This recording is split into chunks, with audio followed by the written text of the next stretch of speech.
বলেছে হয়নি, হয়েছে তো। তো এভরিওয়ান, কম্পোজ নাটকের ধারাবাহিক নিউ এপিসোডের অগ্রিম আপডেট নিয়ে আজ আপনাদের মাঝে হাজির হয়েছি। অর্থাৎ নেক্সট এপিসোডে কি হতে চলেছে, তো দেখতে হলে ভিডিওটি না টেনে সম্পূর্ণ মনোযোগ সহকারে দেখতে থাকুন। আর আপনি আমাদের চ্যানেলের নতুন দর্শক হলে অবশ্যই চ্যানেলটি সাবস্ক্রাইব করবেন। তো মায়ের অসুস্থতা ও অভিজ্ঞান দত্তর ষড়যন্ত্র। নাটকের শুরুতেই দেখা যাচ্ছে এক করুণ দৃশ্য।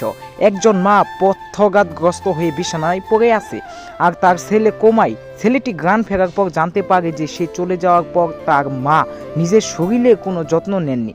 মানসিক কষ্ট আর অনিয়মে তিনি প্যারালাইজড হয়ে গেছেন। কিন্তু গল্পের আসল মোড় ঘুরে যখন জানা যায় এটি কেবল শারীরিক অসুস্থতা নয়, অভিজ্ঞান দত্ত ইচ্ছে করে মায়ের এই ক্ষতি করেছে।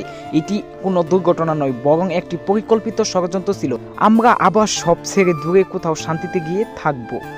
তো বাড়িতে ক্রিসমাস আনন্দ চলছে। কম্পাস সবার জন্য উপহার নিয়ে আসছে, সবার মুখে হাসি। কিন্তু এই হাসির আগালে শুরু হয় এক ভয়ঙ্কর যুদ্ধ।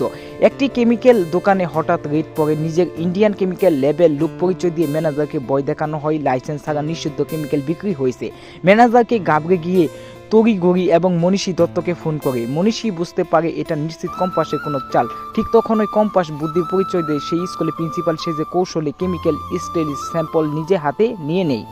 তো এর পরবর্তীতে সবচেয়ে বড় টুইস্ট আসে যখন কম্পাস কেমিক্যাল ক্রেতাদের লিস্ট খুলে। সেখানে তার দেখা যায় অখিলের চৌধুরী এবং অভিজ্ঞান দত্ত উভয়েই সই রয়েছে। এই বিহানকে কেমিক্যাল দিয়ে অসুস্থ করা হয়েছিল, তা পরিবারের ভেতরে মানুষের সরবরাহ করেছে। কম্পাস রাগ ফেটে পড়ে এবং শপথ নেয় যে তার স্বামীকে মারার চেষ্টাকারীদের সে চরম শাস্তি দেবে।